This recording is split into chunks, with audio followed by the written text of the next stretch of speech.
guys. Sorry about that. Welcome back to the Boston Chris podcast. And if you're new, I would love to earn your subscription or follow with this brand new episode of the Boston Chris Show featuring country star Jeff Bates. Guys, I am so stoked to get into it with Jeff today, as Jeff is somebody I have been a fan of since 2003. The first time I saw this person live, he just captivated me with his incredible voice, his amazing lyrics. The songwriting chops are just out of this world. And to be able to chat with Jeff 23 years later is pretty serendipitous.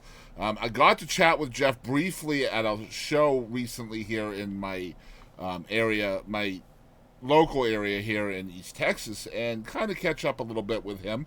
And so we're going to chat with him today about all things Jeff Bates, and super stoked about that as well. Let me tell you a little bit more about this incredible songwriter and artist. As an artist, I have certain goals at this point in my life, and that is to make the music that I want to make, that's true to me and true to my fans, says Bates. I know I have the best fans in the world. They've been loyal, and they've been with me through thick and thin. I know what they ask for and what they want to hear, so I want to make that kind of music. Signed to RCA Records in late 2002, Jeff Bates released his debut album Rainbow Man in May of 2003, followed by his second RCA album Leave the Light On. In 2005, Bates' two RCA albums accounted for 7 charting singles on the Billboard country charts, of which 3 reached the top 40. The love song, I Want to Make You Cry, and Long Slow Kisses. In 2008, Jeff signed with Black River Entertainment, where he released his third self-titled secular album, Jeff Bates, and in 2011, his first inspirational country album, One Day Closer. The title cut was released as Bates' first inspirational country single and landed at number 1 on the Christian country charts.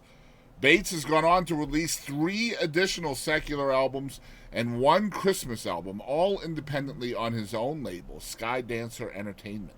Of those albums is one that is very special to Bates. It's called Me and Conway, and it honors Jeff's idol, the late Conway Twitty. The album includes his own version of 6 Conway classics, as well as 6 all-new songs that were very carefully chosen for the tribute to the legend. And Loretta Lynn joins Jeff on the Conway-Lynn classic duet After the Fire Is Gone. Following Me and Conway in 2014 was Jeff's Christmas album, Once Upon a Star, Troublemaker in 2017, and in 2019, a re-release of Jeff's 1994 album titled Country's My Middle Name. Almost 2 decades later, Jeff Bates is entertained in all 50 states, 5 countries, and 4 continents. Jeff Bates continues to perform more than 100 shows a year, and his live performances electrify crowds worldwide. However, his life and career have not always been on such a positive path. Bates took a dark detour from life in the late 90s where drugs and alcohol overtook his world and landed him in jail. The day Bates woke up from behind the cold metal bars, he knew that only one person could help him turn things around. A lot of times you get trapped in a situation like that, and you want to make a deal with God. Get me out of here and I'll be a better person, Bates says. I didn't want that, and I didn't want to ask for that deal. I simply said I don't want to be this person anymore.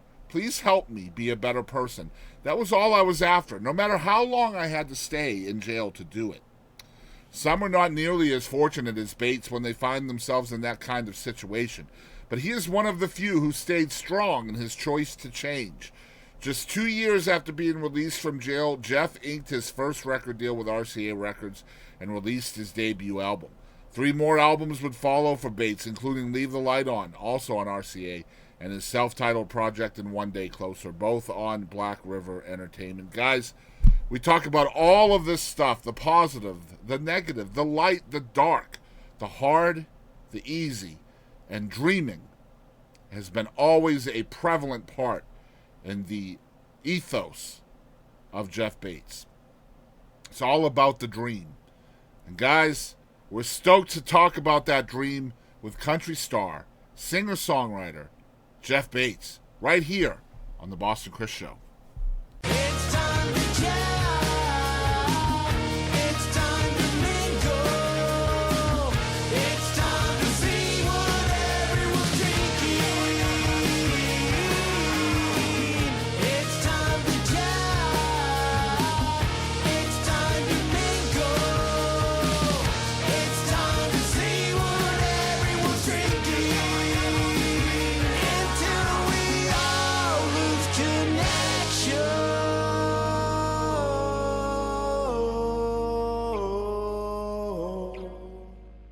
Hey, y'all, this is Scott Sean White, and thank you for tuning in to the Boston Chris Show.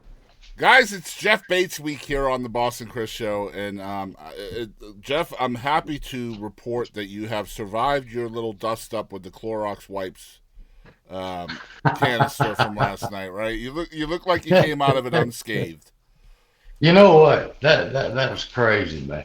I'm always afraid because I know me. I can be a klutz and kind of clumsy, Yeah. And so I thought if I pull this top off here, I know me. There's a little bit of liquid in the bottom. It's Clorox. Tells me it's bleach. And I'm going to get that all over me. So I'm trying to dig down in and get it, And there it was. Bro, I don't even mess stuck. with those things, man. They look dangerous to me, so that I just let the wife deal with that. I'm like, no, because every time I open one of them things, the wipes are not in the little holder thing that you rip off, right? Like you have to get your. I think it's set up that way to where you're supposed to fail, right? Oh, of course, we're guys. We're supposed to fail in the kitchen for sure. Man, it's so cool to have Jeff here. As soon as I walk in, It's just cool to be here, man. Thanks for having me. Yeah, so I got to tell you, man, I know you and I talked recently in person, if you remember, in Mineola when you guys were on tour. That's where it was. But the first time you and I met was back in 2003 in Phoenix, Arizona. You were doing a pre-party across the street from a George Strait show, if you remember. And David Lee Murphy was doing the post party, and I was like, man, the pre and post party are almost better than the concert, man. Let's go. It's so cool. It's a lot of fun. A lot of fun doing those things to me, man. Yeah, and so we're stoked to have Jeff here, and this is a very biographical show, but we also love to tell the story behind the songs, and I know you're quite a storyteller, so I'd love to hear you chat a little bit about the first song that I'd like to include here. I've got some live versions that I got off the tour that I'm going to include with the episode, and that's the Love Song. Tell us how this song came to be, Jeff. I just signed with with RCA Records, and we were starting to gather songs together and writing for the first album, which was the Rainbow Man album. Mm-hmm. And I get a call late at night from Kenny Beard, and he says, "Hey man, I got a song idea." And I said, "Well, what is it?" And he said, "Well, let me show you." And I could hear. He sat down and he had an upright piano at his house, and he sat down and he started playing a little bit on it. Played this da da da da da da. I said, "That's cool." I said, "Well, what's the title? What's the hook?" And he said, "Love." And I said, because we were smart, I said, "Well, that ain't never been done before, And he said, "No, man, it goes like this." And he starts telling me a little bit about it. And I said, I like the idea, but what are we going to call it? We can't just call it Love. Yeah. Yeah. He said, "I don't know. What do you think?" And I said, "I think it's the Love Song probably." And he said, "Well, that'd be good." He said, "That kind of indicates that it might be the last one, though." I said, "People will get what they want to out of it, I think, if it's a good song." So he and I and Casey Beathard got together the very next morning. Wow. And we wrote that out, and it came out exactly like you hear it. Yeah, it's just a great song, showing different sides of love, right? Different versions of love. Yeah, what love means to you at different points in your life, it starts when you're young. I think I kissed my first girl when I was about 7 years old. Her name was Jackie McGee. We were playing underneath my grandmother's house. We had a couple of old Folgers coffee cans, digging a hole. And Jackie wore glasses and I wore glasses. And she says, "Have you ever kissed a girl before?" And I said, "No." She said, "Do you want to?" Well, I thought this could be a trick question. It absolutely is. Yep. I said, "I guess so." And so we just kind of pecked, glasses bumped together, our lips touched, and we both said, "Ooh." Yeah. It was yucky. It's always about the girls and the coffee with you, Jeff, isn't it? You know what? It is. It's all about the girls and the coffee. Yeah.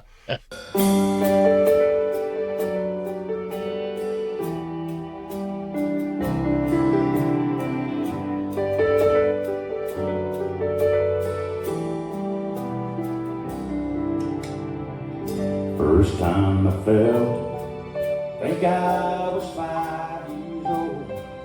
I was scared Had a nightmare mama was there for me to hold.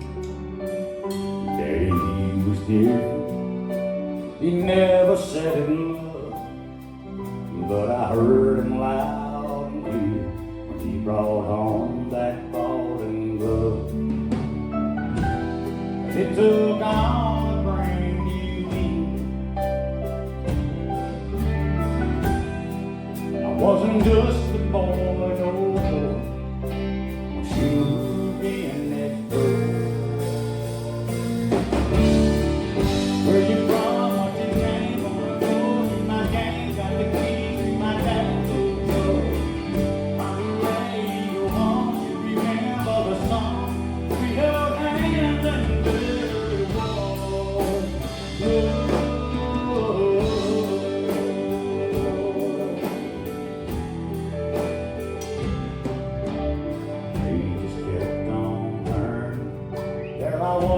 Someone else. First time in my lifetime, wasn't living for myself. I knew I wasn't falling anywhere I'd been before. This place was different, it was deeper, it was more. It took on to bring you in. It was strong and it was true, knew what I had to do. Found a ring, hit my knees, couldn't talk, couldn't breathe. Heart had me all so blue. Said I knew if you cried, wouldn't lose, wouldn't goodbye. Oh, just you was love.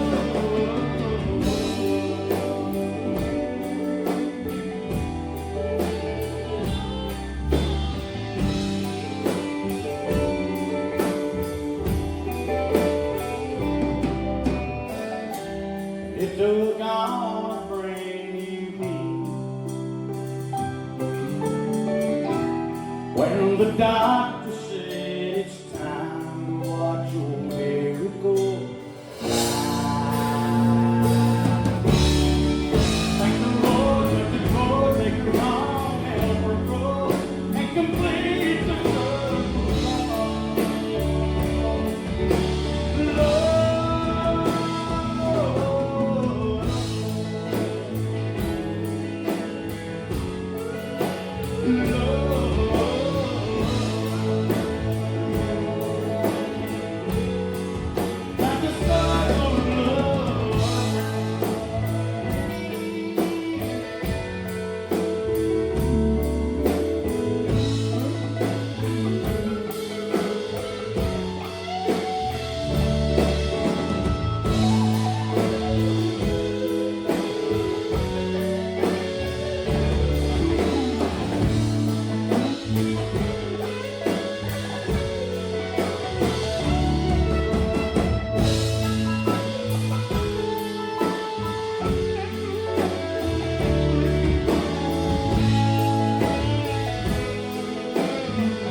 Man, let's talk a little bit about you growing up. You grew up in Bunker Hill, Mississippi. Is that right? That's correct. Bunker Hill, Mississippi. It's not the famous Bunker Hill. I was going to say it's probably a little different than the Bunker Hill that's in my former neighborhood up there in Boston. Yeah, you're right. Yeah, that's correct. Yeah, you're up there in it. So tell me, there was wars fought there, right? So the funny story is, Jeff, is that Bunker Hill is not actually on Bunker Hill. Okay. So it's actually on Breeds Hill. So the place where the Bunker Hill Memorial is actually on Breeds Hill. I don't know why. Crazy. Yeah. Bunker Hill's in a different part of the city. No idea why. You must have had a lot of bunkers there. Yeah, must have. I don't know. But I imagine the one in Mississippi is probably a little bit different. Well, it is. I always say we live as far back out in the country where you have to drive toward town to even go hunting, you know? Yeah. But when I'm trying to delineate between the two, it's not the famous Bunker Hill where the wars were fought. It's just country Bunker Hill in Mississippi where battles were fought. And what part You of know, Mississippi is this town in, Jeff? this Bunker Hill is actually not a town. It is a community Okay. 11 miles north of Columbia, Mississippi, which is 30 miles due west of Hattiesburg, Mississippi, Okay. right dead central Mississippi, you know. Yeah, very cool. And so if you take Highway 35 out of Columbia, Mississippi, you're going to run straight toward Bassfield, Mississippi. And about halfway in between those two towns is Bunker Hill. And if you blink, you will miss it. Very cool. I was stationed in Meridian for Yeah. technical school in the Navy, so I was in Mississippi. Well, thanks for a for your while. service. Oh yeah, no problem. Yeah, I So was in the National Guard. yeah, I was reading. Thank you for your service, man. Yes, sir. Yeah, I was reading that you were adopted. Is that true? That is true. Um, my mother and father adopted me. Well, they got me when I was 3 months old. I showed up, believe it or not, it's the oldest story in the book. I showed up on their doorsteps in the middle of December 1963. I was 3 months old. Wow. And about 4 o'clock in the morning, they were awakened by the sound of my big lungs carrying on outside their window. And this was a big Brought me family that you inside, grew yeah. up in too, right? So like, Well, it started out actually. I was the only one. They both came from abusive homes, alcoholism and uh, insanity and that kind of things, and so they just wanted to have kids, as many as God would give them, so that they could give their kids a safe and happy and secure family home that they never had, you know. So they were trying to have a baby and nothing was happening, and all of a sudden I show up, and about 3 years after they adopted me, they started having kids, and they had 8 of them. yeah, And they're all blonde haired and blue eyed like me. yeah, it's a little bit different, right? Yeah, And these yeah. folks that adopted you, they were very salt of the earth, blue collar people, right? Like had a farm and Extreme, yeah, sharecropping and all that. yeah. So My what was dad, that my kind dad of was upbringing like for you, Jeff? very simple, very humble. We were poor, um, but we didn't know. Right. I didn't. I could only time that I knew we were poor was when I saw if I happened to see another kid have stuff that there was no way we would ever have, you know. Right. And when I got old enough to play football in school, I realized, you know, Daddy just said we can't afford for you to go play football in school. And so I didn't participate in those extracurricular activities that would cost a little extra money. They're just trying to raise 9 kids, right? What we did do is we helped make a living. Summertime out of school, I was either roofing or helping somebody do something to bring more money in, or helping him in the log woods. He wound up beginning to log, and I ran a chainsaw for him for a lot of years. I imagine you learn what idle hands is at that point, right? Like you can't afford to have idle hands at any You, point can you, when you live that I'm not lifestyle. good. I'm not good with idle hands at all. Idle hands and idle mind gets me in trouble every time. And that's something you probably learned early on, right? It is something I learned very, very early on, but yeah, Daddy didn't like to see you sitting around anyway. I mean, he would say, "Hey, if you got time to do all that mess there you're doing," which I like to draw, you know, and uh, he didn't like to see me sit there wasting my time drawing. I like to read. He didn't like that either. So if you got time to do that, you got time to go cut the yard. You can go hoe the peas. You can do this. You can do that. Yeah. Always plenty to do around there, you know. So art was kind of frowned upon in the house. It wasn't necessarily frowned on by him. I mean, he understood it, but it's just not something that he had a tolerance. Yeah, it wasn't For. beneficial in a financial way. So No, no. yeah, Well, you know, same thing with music. sure. You know, I wanted to run. He got me a '57 Chevrolet Bel Air. I got it for a steal from somebody. Well, when I was 12, 13. No, when I was 10. And high gear was torn up in it, so I couldn't drive it. But he parked it across the road, and I'd go out there every day after school and crank it and sit there and reel the motor up. Yeah. And I realized pretty quick that's boring. And I can't fix it. I don't have the money to fix it. He don't have the money to fix it. What am I going to do with a '57 Chevrolet car sitting here that'd be cool to drive? And a guy comes along and says, "Hey, I'd like to, whose car is this?" I said, "Well, it's mine." He said, "Well, I want to trade you a guitar for it."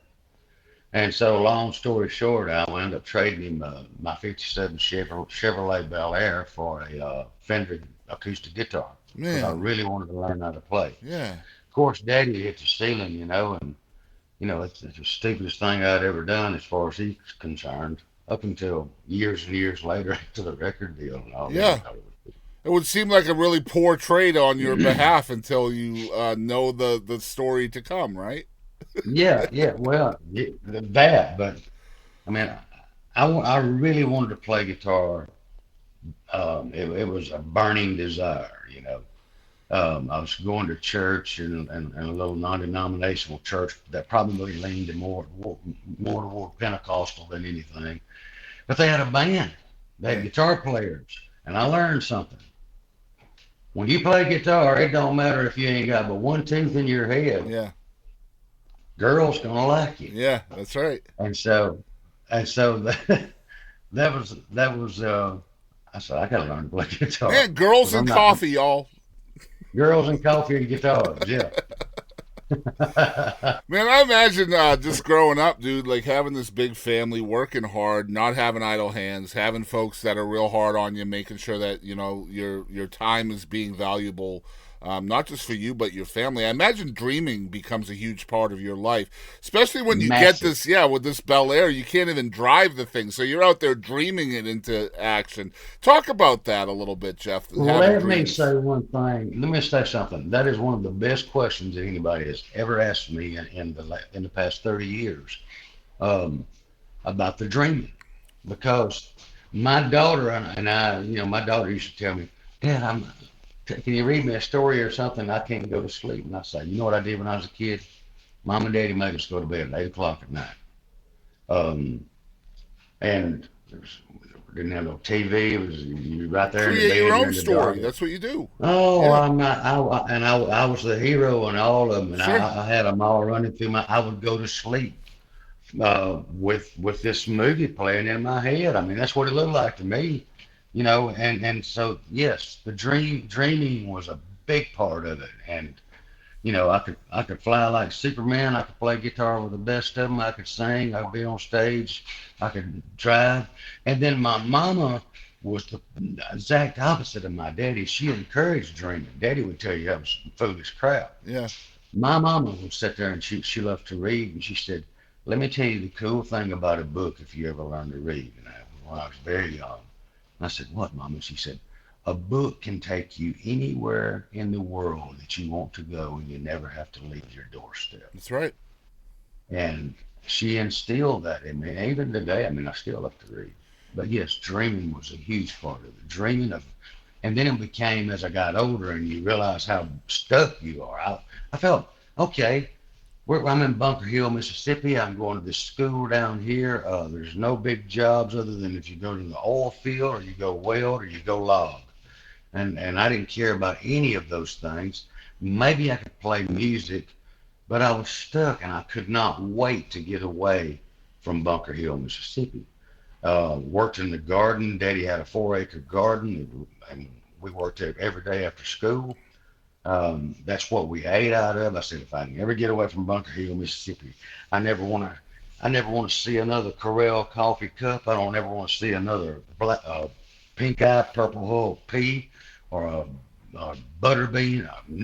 I'm done. I'm gonna go. There's a world out there. I want to see it. Yeah, and the ironic thing about dreams, Jeff, as you know, is you can't live them in your hometown. It's just impossible, right? Like, It is impossible to live your dream in your hometown, but it is so possible to wind up right back where of you course. started. Yeah, But you're right. You're so right. Matter of fact, your hometown is usually the last place you're even accepted as being a successful dreamer. hmm Does that yeah. make It's sense? very very apt what you just said. Yeah, and I think your hometown is always your safe place too, right? It's not for everybody, but and Well, when your safe place is home, then your dreams become the risk. You know what I mean? it's so true. That's so true, man. Here's the thing. I got away from Mississippi. I found girls and I found cars and I found bars and music, and there was the world that I knew was out there was most certainly out there. Then I found alcohol, and I found drugs, and that took me from Bunker Hill, Mississippi to Little Rock, Arkansas, and then from Little Rock, Arkansas to Nashville, Tennessee, and then to jail. And looking at prison, I wound up moving to Nashville in the middle of a methamphetamine addiction, and I got my writing deal while I'm getting high, and they're going to help. Warner Brothers actually signed me, a division of Warner Brothers. They were actually going to help me get a record deal and pay me a big fee if they got me one. And it was crazy. It was like the most incredible thing ever. And like a week away from going to Mercury Records to meet Lee Lewis, who had invited me to come sing at his office, I get arrested for grand theft because I'm addicted to meth, and I'm stealing to support my habit because I've done sold everything I owned. Yeah. So the dream took a dark turn there, and it looked like, I'll tell you what it was. The dream was over. Mm-hmm. You ever been playing a video game? It's a game over. Remember those old games from the 80s? I hit game over, man. And I knew it. So I'm in jail, and I say, okay, God, I'm not going to ask you what I always ask you. You get in trouble, you're going, God, please help me. We don't talk to him no other time. Man, we get in a bind, we get in trouble. We go calling on God. This time I didn't ask him to help me out, get me out of the trouble. I just said, I don't want to be this person anymore. You talk about your addiction problems and ending up in prison and jail in that dark place. How much of that was like, we're talking about dreaming? This is not on my outline at all. I love where this is going, Jeff. But you're talking about following your dreams. How much of this addiction issue that you were dealing with was kind of a reactionary thing to maybe not reaching your dreams or struggling? So yeah, there you are. Something nobody else has ever asked again. So much of it was. Not to cut you off, but it would seem like that's the easy way, right? Like, man, this is not going well for me, and you just mentioned you're not asking God for a way out of it. So the easy way is to just not be, right? Try not to exist mentally. That, to a degree, but getting there, you're talking about a reaction to your dreams not coming true, right? And it's a lot of it because addiction by nature is, what am I addicted to? Well, I'm addicted to trying to find a way to feel better. Right. And the more that I put into my system, more drugs I put in my system, the worse I felt, the less that I could accomplish. And so it became a snowball. Absolutely. Yeah. And so you wind up in jail and you realize, okay, me chasing this, me trying to use every means that I can possibly think of to make a recording contract with a record label happen, to make this happen, to make a career, to make it happen, try to force it. This ain't working. And I've done messed it up to the point where it's never going to work. Mm-hmm. And I accept that. And this is my fault. I can't blame you. I can't blame anybody else, which I'm 37 years old at the time. I can't blame anybody anymore for my problems. I got to face some reality. And the reality is I did this. Nobody else did this. Nobody made me do it. This was my way of coping and handling things.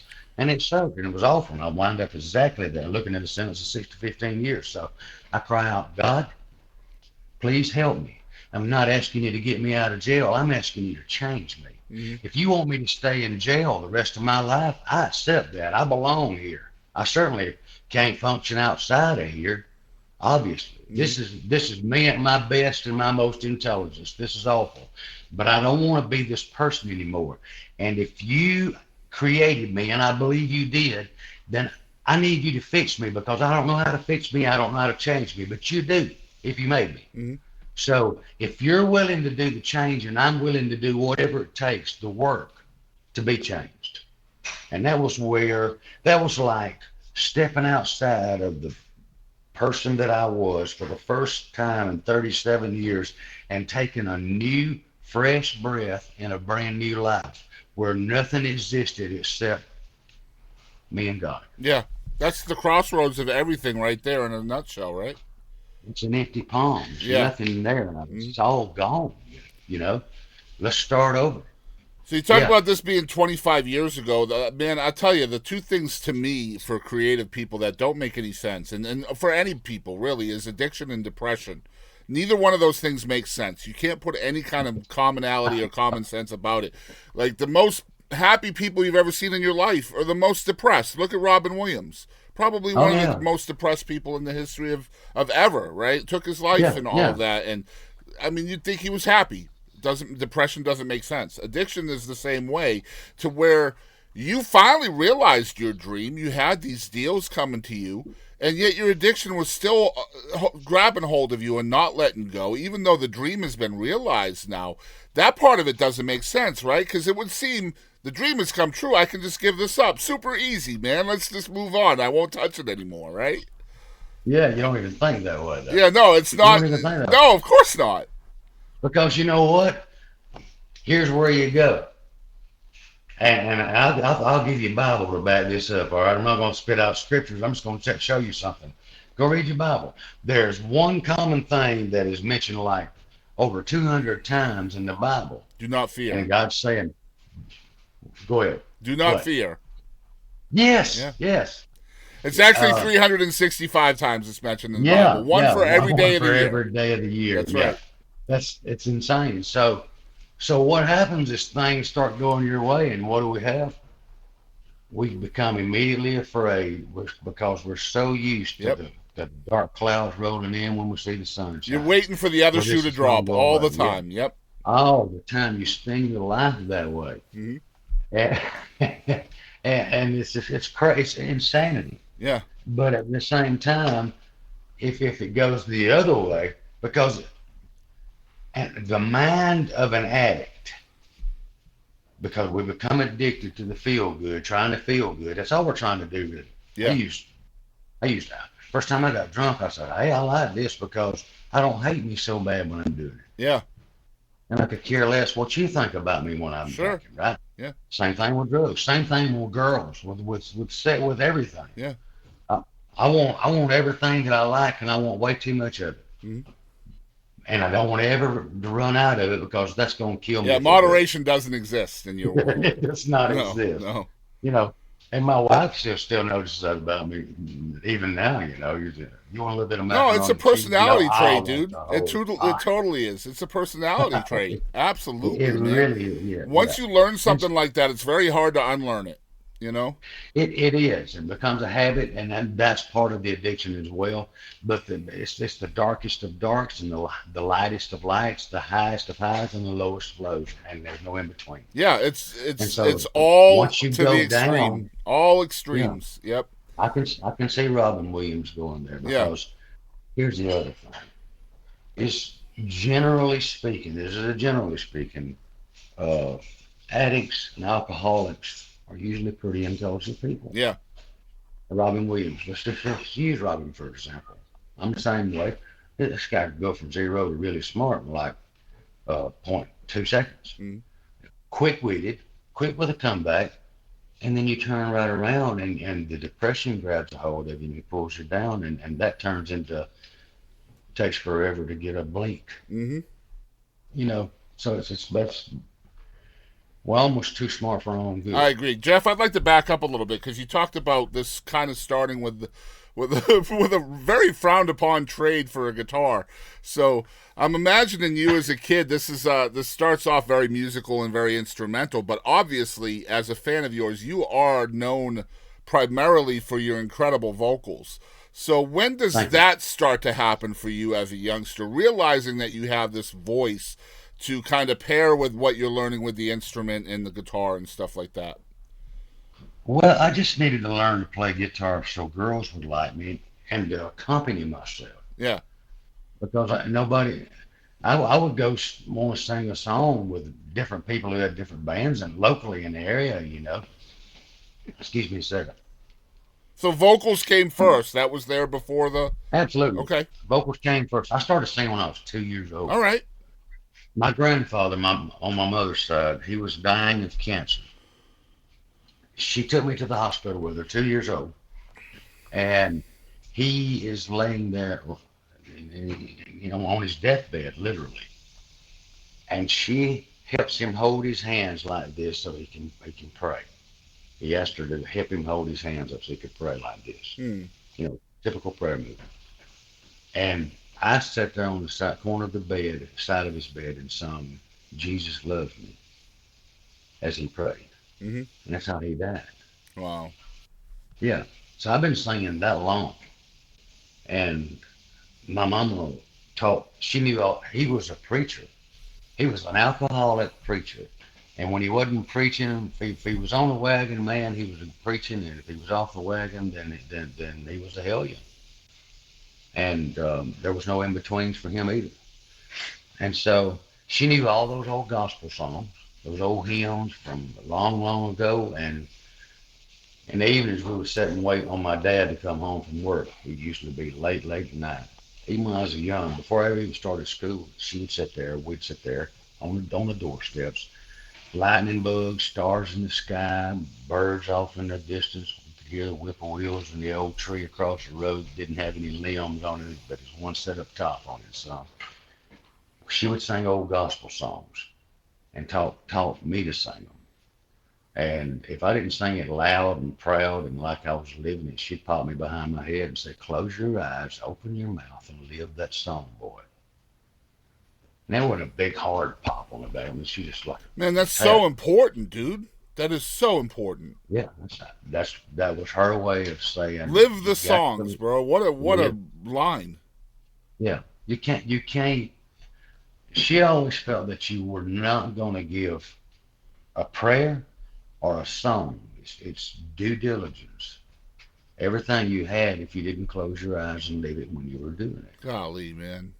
Good Yeah. stuff. So that was how she taught me to sing, wide open, with my eyes wide shut.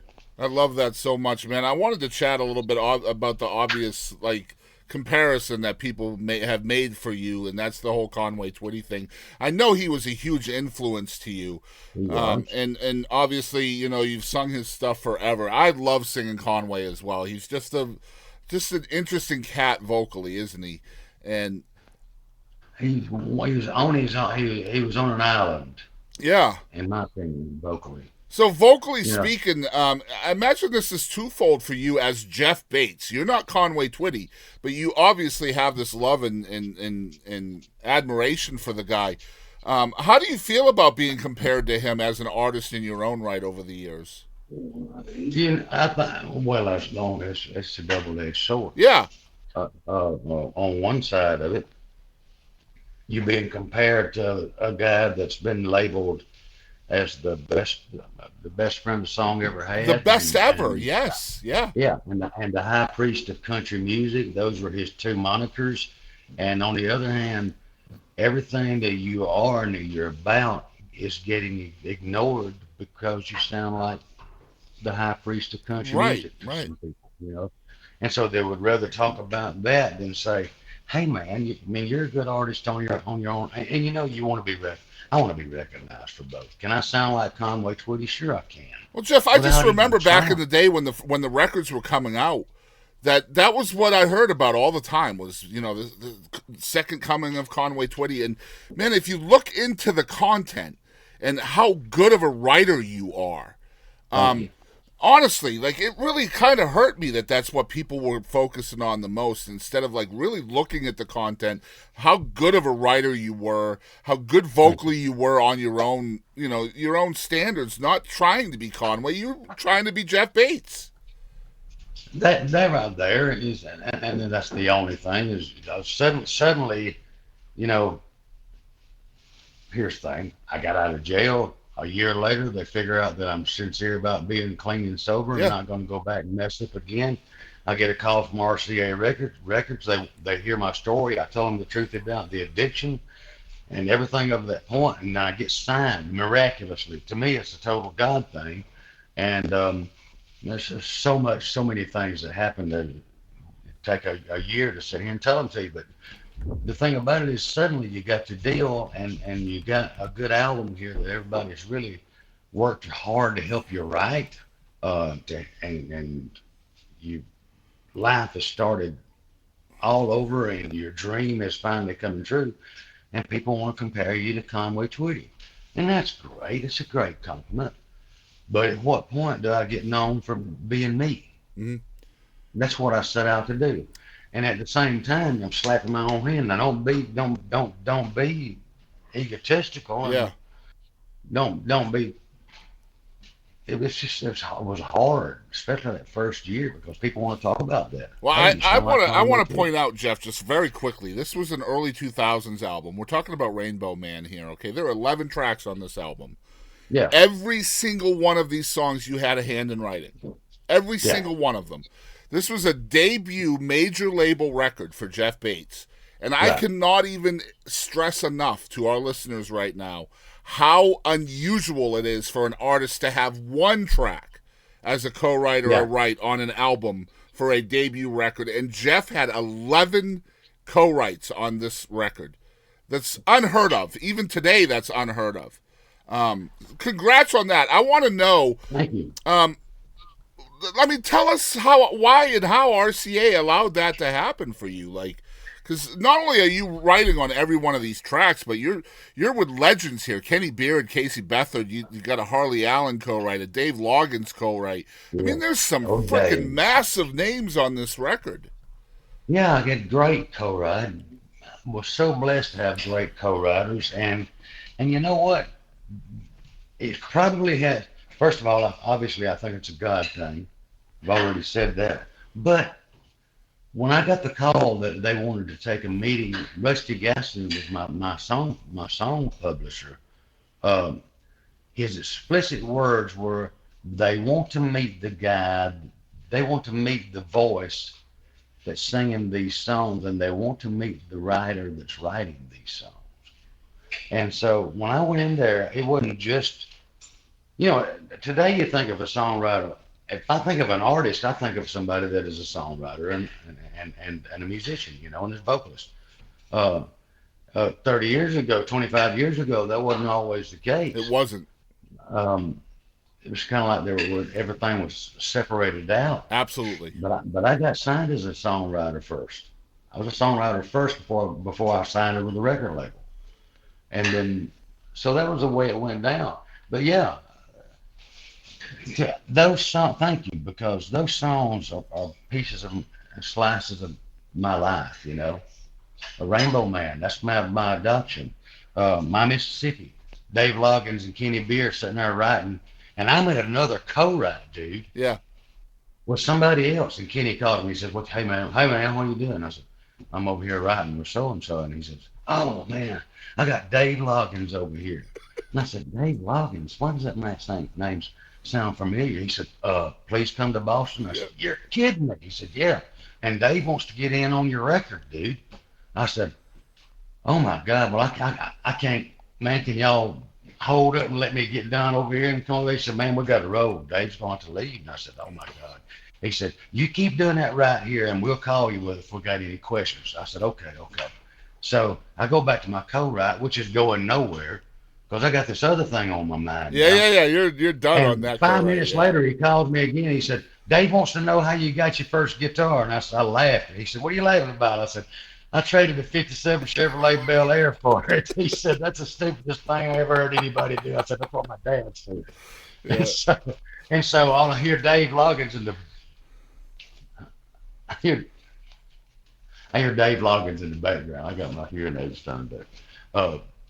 Dave says, I traded a 57 Chevy for my first guitar. Daddy said I was crazy because that was a hell of a car. And I said, y'all quit. Y'all quit. Yeah, y'all quit. And he says, man, you got to hurry up and get on over here. And so I turned and looked at my co-writer, and he says, go. And I said, I'm sorry. And he says, well, we're not hitting on anything today, and you've obviously got something great happening there. You need to go do it. Yeah. So I left that co-write and went and finished the song with him, and that's how it came to be. So, Jeff, I got to tell you, my favorite song on the record is the last song on the record. That's The Wings of Mama's Prayers. It's always been one of my favorite songs of yours, and I just wanted to tell you that because I imagine that song probably means quite a bit to you, right? Chris was Chris' last name. Chris and I wrote that song. Bergsness, right? Bergsness, yeah. I can't never remember his last name. He'll beat me up so bad the next time I see him. Chris is such a taskmaster on writing, and so we had written, we were writing together, and we were writing for the album, and we had almost finished a whole complete different song, and something came up about my mama praying for me, and I said, yeah, man, if I get to heaven, it'll be on the wings of mama's prayers. And Chris said, stop right now, and we're writing that. And kudos to him, for recognizing it. And we went to work on it, and he just started spitting out lines, a lot like Harley Allen did the same thing on Rainbow Man. Here goes Chris. He's singing my life. I'm living those lines. I've lived them. Yeah. And we put it together pretty quickly, and it just came pouring out. By the time we got to the second verse, after we got the chorus, I was rolling wide open myself. I was in, and that was the whole thing. It was so fast. And the same thing happened with Rainbow Man, Harley Allen. I remember him. Did you ever meet Harley? I didn't, man. Golly, just one of my favorite folks. One of my favorite people. Yeah, you're right. One of my favorite, because he was so funny. And I think it was somebody told me the story, said that there was a female artist. I'm not going to call her name, but she great singer, great songwriter. She goes to write with Harley, and Harley's he's a big kidder and a jokester, And he says he's sitting there smoking him a cigarette, and you walk right in his back door, and you're there at the table, and at the kitchen table, and that's where you wrote. And so he tells her, he said, hey, honey, said, if this cigarette smoke here starts getting to you, just open that door right there. Said, if I start getting to you, just reach over and close it. That's amazing stuff. That's Harley. I love that. Sense of humor, what a great songwriter he was, man. Yeah, amazing. Wrote The Baby for Blake Shelton. So good. Like, such an underrated creator. Like, I think more people need to know the name. I'm a real big songwriter nerd, Jeff. So I know I know a lot of these folks, and I have idolized them. I've always been kind of a liner note kind of guy, right? So me too. I love to. That's why I still love vinyl, because you can read the notes. Yeah. But Jeff, talk a little bit about coming into sobriety, and congrats on 25 years, by the way, because I know you're celebrating that this year, and what an accomplishment, dude! And honestly, huge congrats on that. But I'd like to hear you talk a little bit as a songwriter, how the content changed as you're going through from addiction to sobriety, because I imagine there was probably a big change in the stuff you were putting out as a songwriter, right? Yeah, it to a degree. I mean, you can always think about the same stuff so many times, Right. And on that first record, well, I think we had 1 Second Chance, and or maybe that was the second. It was the second record, right? Yeah. Finally got to that in the song, and it kind of fell in my lap, and I actually had a lot to do with the rewriting of it. It was written in first person when I first heard it, and I said, "Oh my God, I got to sing this," but I needed this to be first person because it's you. I don't like, I don't like this. Like, I couldn't sing "He Said I Love You Till I Die." I mean, what a great song, but I wouldn't record that because I'm not a big fan of third person stuff for me to sing about. I like singing about in first person experience. Yeah. So I went and met the writers for that song and asked them if they would rewrite it. So make it first person because it's my life. And we spent a day on that. I didn't ask to have my name on it. Nobody offered. And I've had people say, "Oh, dude, you should have." No, those guys didn't need anything taken away from them. I needed it added. It is the most biographical song I've ever heard from somebody who doesn't have songwriter credits on it. Yeah. It is you. It is. And I had a ton of input into it, but they'd already written it. So I'm asking for a big favor. I feel I'd start with. I'm not going to take part of their song or ask to be given part of it. I got the greatest gift of all in that. You know what? That song probably has as much to do with me remaining clean and sober today as it did 25 It's a years ago. reminder, right? It totally is. You stay clean and sober by giving it away, by talking about it, by sharing how you got there. And this is a hit song. It's a hit for you, so Yeah, you have to play this yeah, at every totally. show. So it's a Every constant show. reminder for you. Tell me God ain't got a great sense of humor. Yeah. Man, I'll Oh, tell you the yeah. truth. At the show in Mineola, there was one song that was called out from the audience, and it was 1 Second Chance. Yeah, That's what they wanted to yeah. hear. I wasn't even expecting it. Yeah. So yeah, that's the thing to me. I think you say, really, Lord, you want me to sing this for the next 50 years, huh?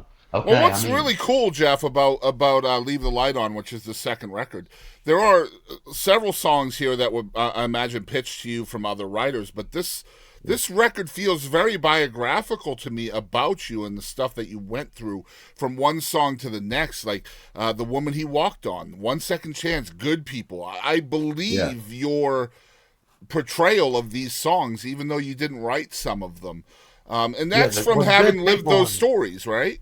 Yeah, good people. Kendall Morrow. Yeah. I mean, I could relate to that song all the way back to my childhood. I met a lot of my kin people in jail. Yep. People that are just like me. So, yeah, and we all got family like that. What was that? The Woman You Walked On. That I didn't write that, but my gosh, what a great song. Hands on Man. Sometimes, Hands on Man is another one that yeah, you obviously lived that song. And I I hear mean, it yeah, so often. Yeah, yeah, yeah. And that was Michael White, an incredible songwriter, one yeah, of the greatest that I've ever written with. yeah. When he played that for me, I'm like, man, come on. Does any of that need writing again? He said, no. I said, well, I'm gonna fight for it because I want to record that because it's the story of my life. I love working on stuff. I do that here around the house. When I say I'm a hands-on man, I definitely am. That it's a double entendre, that's even greater. Yeah. I'm curious, Jeff, when you're filling out the track list for the second record, how proactive are you as the artist on the record in choosing the songs on the record? Like, how much are you choosing, and how much is the label choosing? It's probably a good. I mean, the label would go along with me up to a point, but if something that came in that they felt was stronger than what I wanted, we got poo-pooed. Yeah. Um, the only thing that really bothered me about the second record is we had a good thing happening on the Rainbow Man album, and that Kenny Beard and I had this. We wanted that almost an '80s rock kind of background band going behind the country band. You know what I mean? Hmm. Like there's ELO strings in it. There's electric light Yeah. orchestra and that kind of stuff going on. The countryest thing about it in a lot of aspects was on the first album was my voice. Hmm. I liked that because I could play as big as I wanted to. And And you you can turn play as around soft and as you wanted to too. It's both yeah, yeah, both degrees. Yeah. it works both ways. Second album comes along, and Renee Bell called me and she said, "We want you to cut a more rawer, countryer sounding Hmm. album this time." And I thought, I hear that. oh, Yeah. yeah. So that's what we did. So that also helped dictate a little bit of the direction song-wise that we went. Okay. You know, That's very with Hands interesting, on man. I Me. love that. Yeah. And I do want to say that you've got music that came out in 2025, and I did hear you at the show say that you have more music coming this Oh year. yeah. Is that right? Well, man, yeah. Just wrap that up too. In November of 25, we finished an album that we started back in 2020 before COVID hit, and that album is called "Don't Hold Me to It." Yeah. To me, I feel like I could take and walk directly away out of the album of Rainbow Man and right into this album we finished last year. Nice. Because, excuse me, sinuses. Don't hold me to it. Don't hold me to it. 'Cause baby, you know, if you hold me to it, I won't wanna let go. And you can go right out of Long Slow Kisses into that song. Yeah. You know, and so it feels like a continuation of my very It's first like a RCA. sequel. Almost, yes. Yeah. Great way to put it, yeah. It feels like that. And then the one we're working on right now is actually called Hymns from the Church in the Wildwood. And it's very unique because I wanted to do those hymns. I told you, my Yeah. mother helped me learn, but I wanted them to sound like we did them. We just walked into a little country church out in the woods somewhere, acoustic guitar, a piano, maybe an organ, and you stand right there in this little small church and you sing those songs together. There's no big there's no big hoopla musically about them. They're just sung from the heart, played from the heart, and that's between me and God. I love that so Hopefully- much, Jeff. And man, hopefully I between got to us talk and about God, too. one more thing before we get into some fun stuff with you that I know is super important to you. And as a dad myself, I know how important it is, and that is your role as a father now. And this is going to be monumental to you as somebody who's dealt with addiction, has dealt with the upbringing you had, and all of that, and now being able to teach those same lessons to your daughter.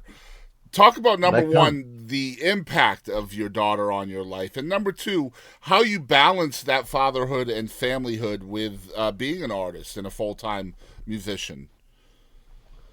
Well, she showed up at exactly the right time, and it's funny because I'd run around singing the love song for a good 7 years when my daughter was born. And I'm singing about cutting the cord. So I remember when she popped out, I'm standing there waiting to see her for the first time, and the doctor says, "Here," and he hands me these scissors. Yeah. I said, "Well, what do you want me to do?" He says, "I figure you might want to cut the cord." I'm like, "Are you serious?" And he says, "Yeah." And I thought, "Oh my God, I hope I don't mess it up." And he says, "You can't mess it up. Do it." And so I cut the cord, just like I'd sung about. And the next thing that happened was they got her out. I could see her, and they cleaned her airways out, wiped her off a little bit, and they put her in my arms. And usually they don't open their eyes, right? Brianna opened her eyes and looked directly into my eyes, and I was hooked like the biggest, softest jawed fish you ever saw in your life. Yep. Yeah.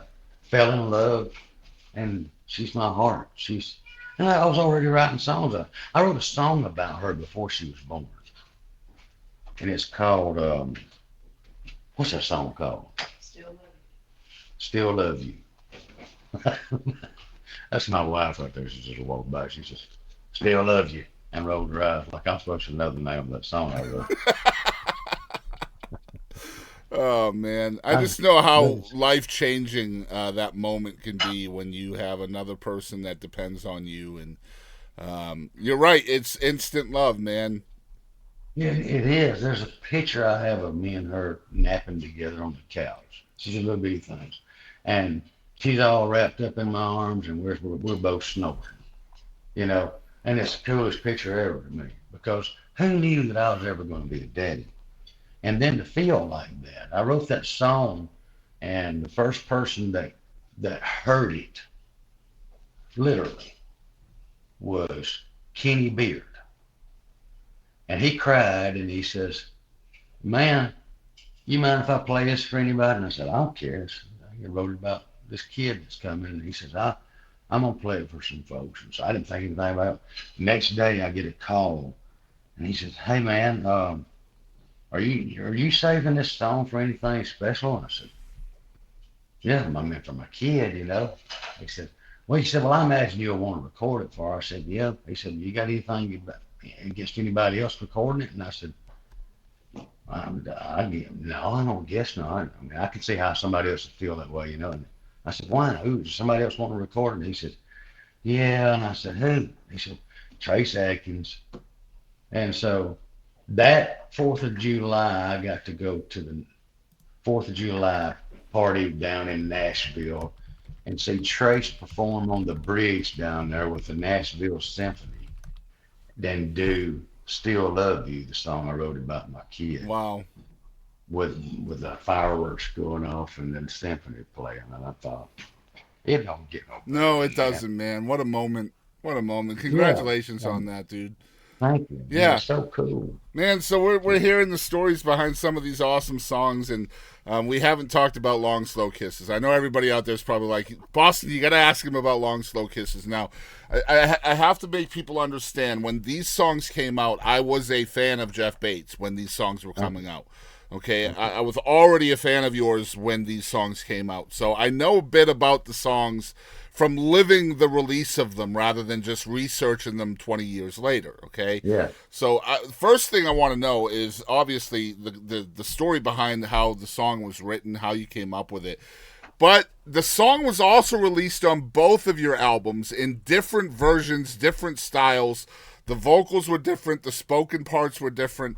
I want to hear why and how all of that came to be. All right. So Long Slow Kisses, wait a minute, I can tell you the funny part about it is this. It's one of my ex-wives sued me when Long Slow Kisses come out. And my entertainment lawyer, Philip, he called me up and he says, well, she's suing you because she says you wrote this song about her. And so I said, I did not. And he said, you didn't write it about her? And I said, no, I didn't write it about her. I wrote it about the next one. He said, well, I can't tell the judge that.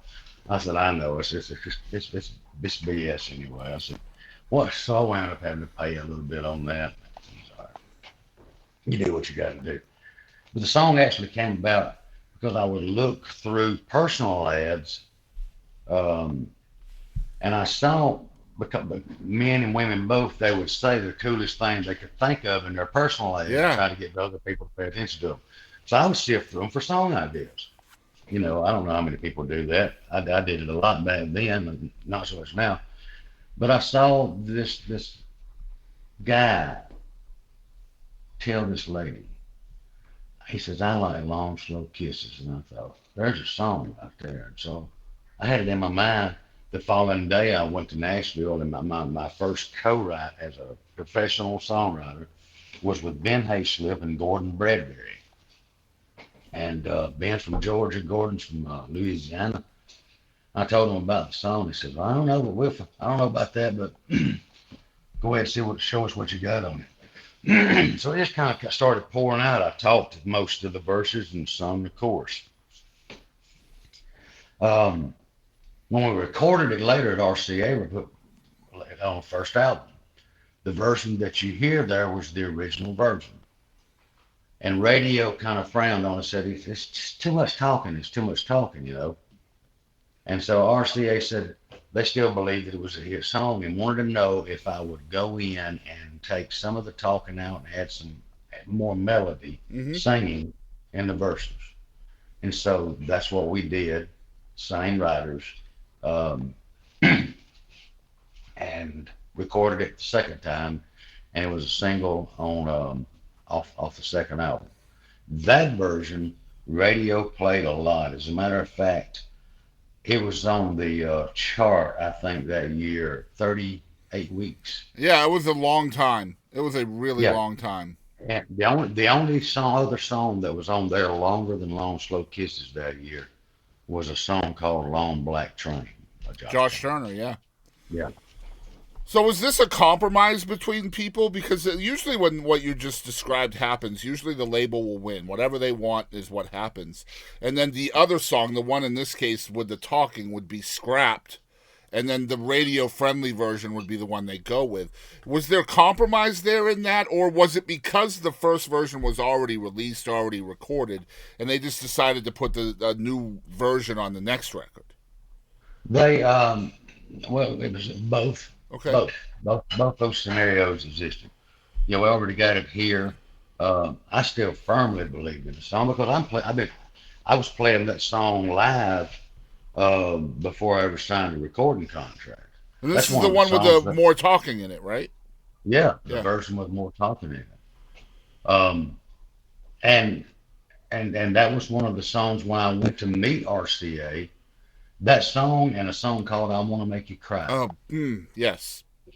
That was two of the three songs that I sung for Joe Galante and Renee Bell to hear me and to decide whether they wanted to sign me. Renee Bell actually sat there and cried and said, I said, I'm sorry, I felt like I was doing something wrong, you know. And she said, no, it's a great cry. She says, I was Conway Twitty's head of A&R at MCA Records. I was his A&R person. Wow.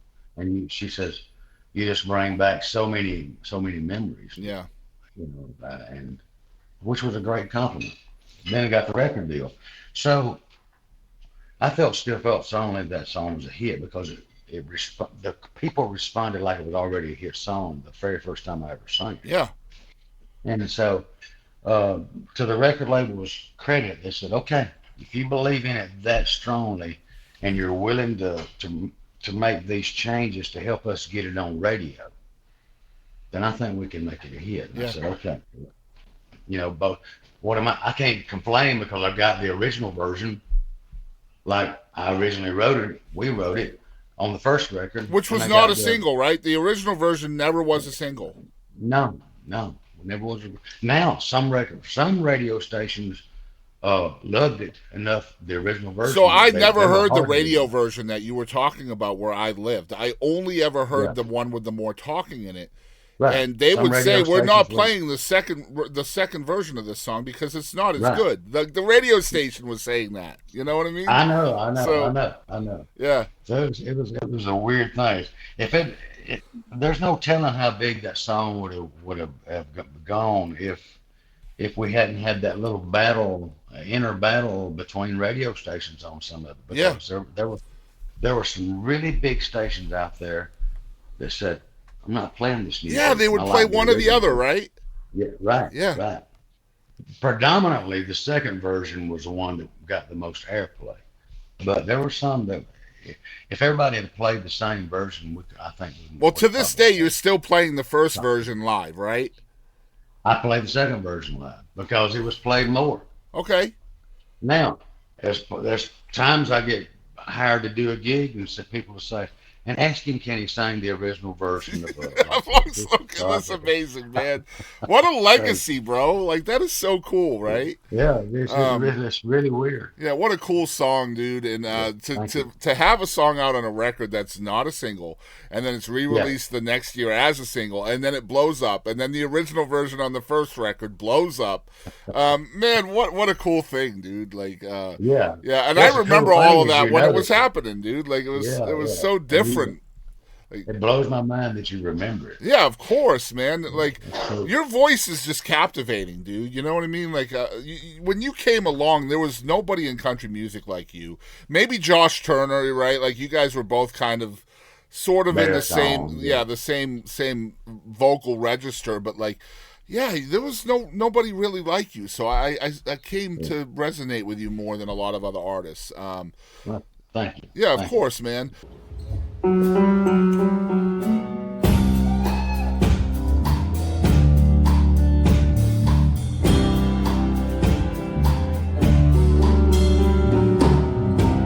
baby, I guess you wonder what I'm doing home so soon.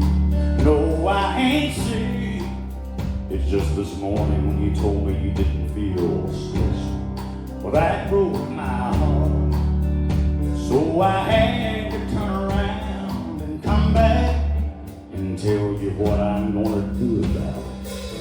I'm gonna light the bedroom candle, take the phone out of the wall.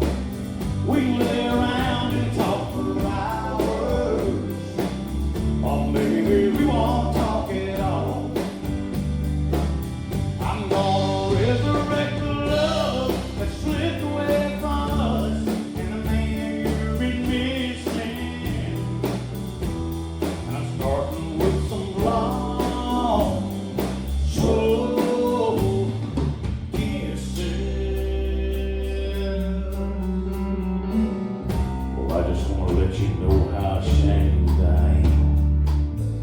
making you feel that way. I'm so sorry. I've just been spending too much time making a living, too little on making love.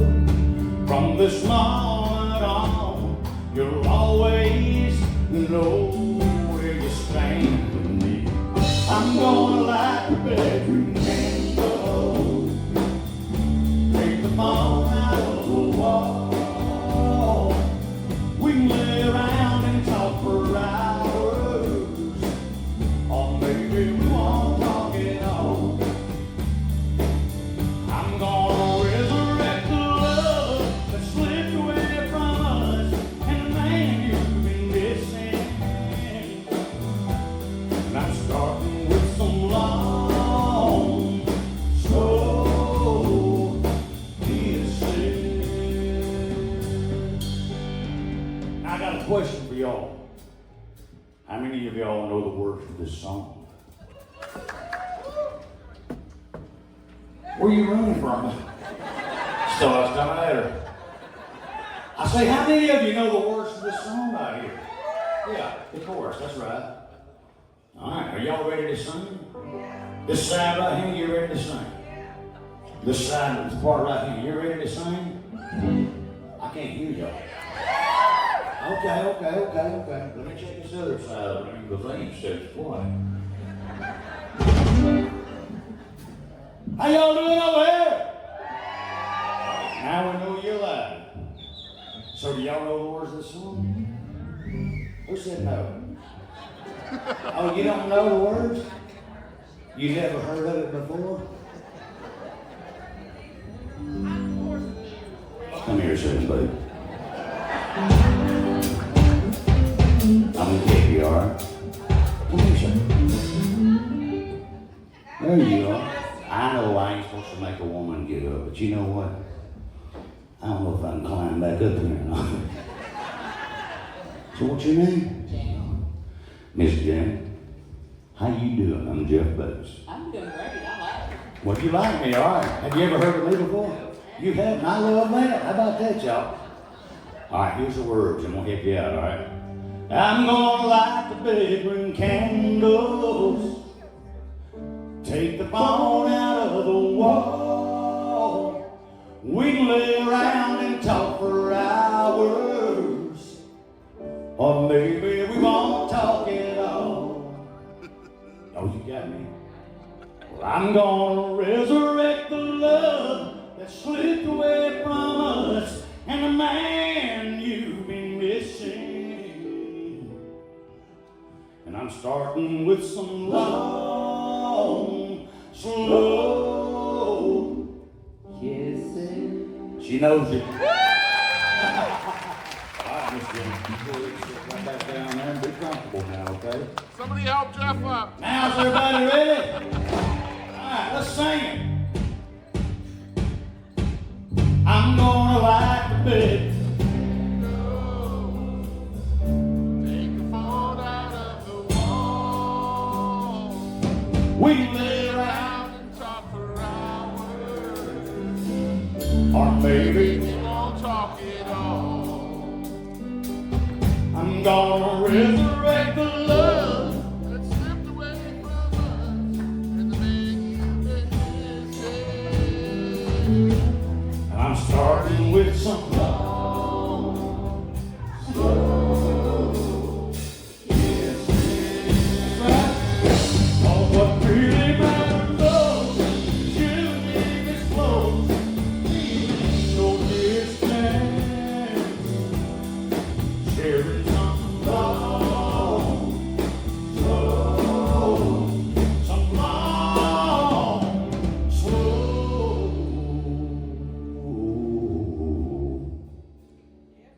What is it?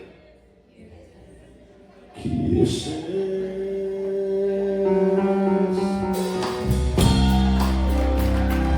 Kiss, Trevor.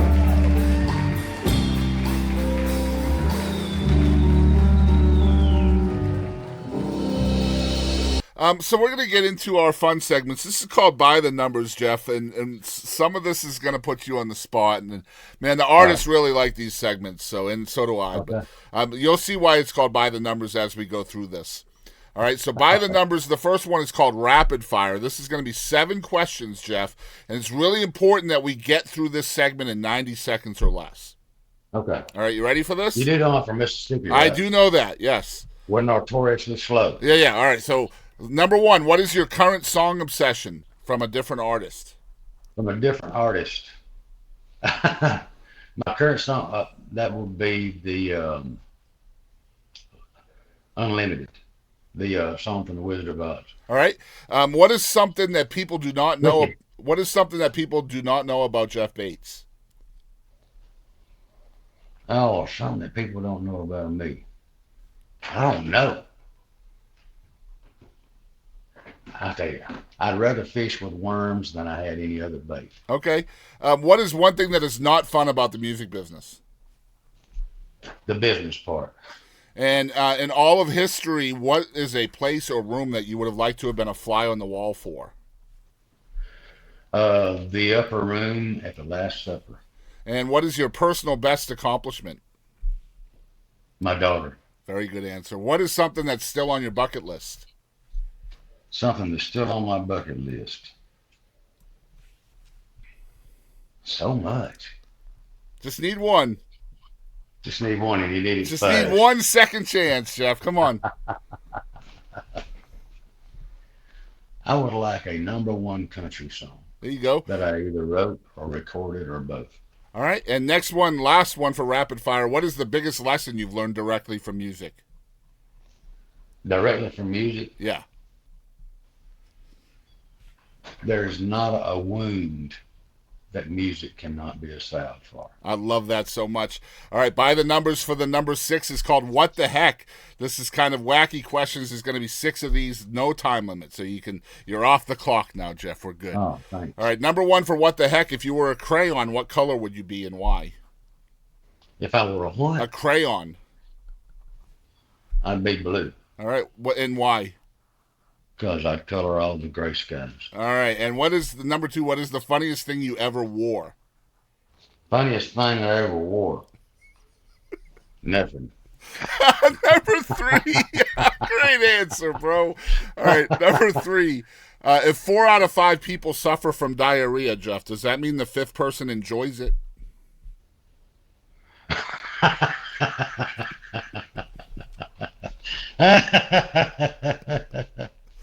Yes. Okay. Yes. You see why we call this What the Heck now, right? All That's right. funny. All right, number I love 4. that. What is the scariest animal? The scariest animal? Cats. All right, number 5. Do you have a song with a person's name in the title? Say it one now. What do you have a song with a person's name in the title? I really don't. That I wrote. No, it could be either, and I know you have one, so I'm curious if you can figure it out. What is it? Mama was a lot like Jesus. Oh yeah, Yeah. Jesus. Yeah. Yeah, you're right. All right, number 6, last one for What the Heck. Jesus Let's see here. Which song do you wish you had written? Oh my God.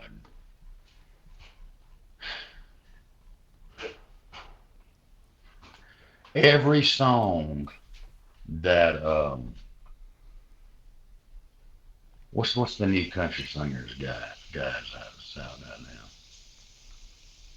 His name is Zach. Zach Top? Every song that Zach Top sings. You're just trying to get that number 1 hit. I see what's going on over here. Well, you know what? He writes such clever lyrics. He's very, very good. Yes, I agree. I love him. Yeah. All right. By the Numbers for the number 5. I love this because it puts the songwriter on the spot. This is called Top 5. What are your top 5 favorite songs that you have written? That I've written. Yes. Oh Lord. Whether it be Rainbow Man, My Mississippi, Wings of Mama's Prayers, I Wish This Was a Riverbank, and Jesus Loved the Beach. Love it. I love it. Great stuff, man. All right, by the numbers for the number 4 is called Mount Rushmore. Who is on Jeff Bates' Mount Rushmore for most influential artists to you? For most influential artists, it'd be 3 people, just like it's on the real. It would be 4 people. 4 people. Okay. That would be Conway Twitty, it'd be Elvis Presley, it'd be Joe Cocker. It would be, then you get a little deeper there. Willie Nelson would have to be there. That's 4 right there. Yeah. So Conway, Elvis, Joe Cocker, Willie Nelson.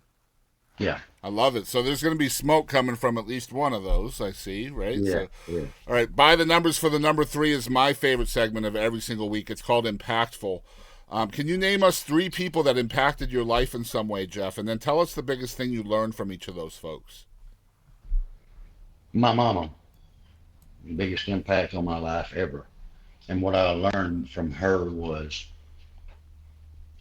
is that we are all put here for a purpose by God, and the only person that can keep us from accomplishing those purposes is ourselves. Nobody else can stop. And we will accomplish those things that God put us here to do if we do them through Him and not try to go about it. Yeah. So how many more people? 2 more. 2 more. The other one would be my daddy. He taught me the value of hard work, believe it or not, honesty, and a really important lesson about trying to not talk too much in certain situations. Because I used to watch him talk to somebody, and he would say, I'd say, Daddy, you sit there and you listen to him talk for 2 hours, and all you said was, that's right.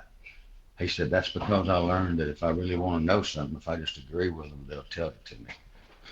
It's very smart, yeah. Yeah. And the third one is gonna have to be my wife. She profoundly changed my life because she taught me that my roots are never, ever, ever anything to be looked down upon, frowned upon, made fun of, or taken lightly. She taught you to own it. Taught me to own who I am. I love that, dude. Such an important lesson to learn, right? Yeah. All right. Probably the biggest one of all. Yeah, by the numbers for the number 2 is called gratitude. We're almost done, Jeff. Can you tell us the 2 things you are most grateful for? Oh, wow. God's love and a second chance. Man, what a great answer. All right, by the numbers for the number 1 is called One Artist. Tell us one artist you wish the whole world knew about, Jeff, other than yourself. Other than myself? That's so easy. Thomas Mack. I've known Thomas Mack since he was a young teenager, and what an incredibly gifted songwriter and talented artist. And if you don't know him, go check him out on TikTok. Thomas Mack. Very cool. That's why we have that segment. Yep. I love his songwriting. Good stuff. All right, last segment, easiest, maybe the hardest one for you to answer. It's called Who Do You Think You Are? So who is Jeff Bates? Okay. Oh, really? That's the question. Who is Jeff Bates? I think I am? Yeah. I'm a child of God. I'm a country boy. I'm a daddy. I'm an idiot. I'm a knucklehead. And I'm pretty smart, and I'm a good songwriter, and a pretty decent singer. That's who I am. Pretty decent singer. I'm going to call bull crap on that one, my dude. Bull crap on that one. Man, Jeff Bates is here on the show, man. I appreciate your time, dude. This was a lot of fun and really an honor to chat with you and tell your story. And I want folks to follow along with you. It's jeffbates.net. We're going to put a link in the description down there for that. And Jeff is on a hiatus right now, but they are going back out on tour in April. So this is coming up very quickly. The Red, White, and Blue tour, which is with, is it always going to be you, Ronnie, and Paulette that are on that tour? I think predominantly will be Ronnie McDowell and Paulette Carlson and myself. Which, by the way, I went and saw this show. It is incredible. You guys are gonna laugh. It's so much fun. Yeah, you're gonna laugh. You're gonna have tears in your eyes at certain points. Like this show is top notch, guys. So if they come to your neighborhood, make sure you're checking them out. They are coming to Let's see here. Some of the upcoming dates. I just want folks to know where you're coming. Louisiana in Jennings and Covington, and then Mississippi in Summerall, Georgiana, Alabama, Lawrenceburg, Tennessee, Athens, Georgia, Tallahassee, what is it, Tallahassee, Alabama, just all kinds of shows. Pineville, Kentucky, North Carolina, Virginia. So you guys make sure you get over to the website. Jeff is coming to your neighborhood at some point this year, and of course Ronnie and Paulette are amazing as well. They are so talented, so gifted, and such great people. Yeah, no doubt, and it was one of the best shows I've seen in my life, and I highly recommend it. You're also, I imagine, once the record comes out, the new record, we're probably going to drop news of that on the website too. So it's really important that you guys check out the website, and I'm going to tell you guys where you can follow along with Jeff's incredibly active social media. Jeff is very, very, very smart when it comes to socials. It's Jeff Bates Music on Facebook. The Instagram is Jeff Bates Music. The X is Jeff_Bates. And yeah, you'll see a video every morning, and sometimes he gets his hands stuck in things. You just don't know what's going to happen over there on Jeff Bates Music, right? You never know what's going to happen. What was it, last May of last year, I wound up splitting my finger right down the middle with a table saw. That's no good for a guitar player, bro. No, I'm telling you, I could look at it like this, and I could see my fingernail through the back of my finger. Oh, that's no bueno. No good. Jeff, thanks for doing this, man. I appreciate you. Hey, thanks for having me, Chris. I appreciate you so much. Howdy, y'all. My name is Julian Hudson, and thank y'all for tuning in on the Boston Chris Show.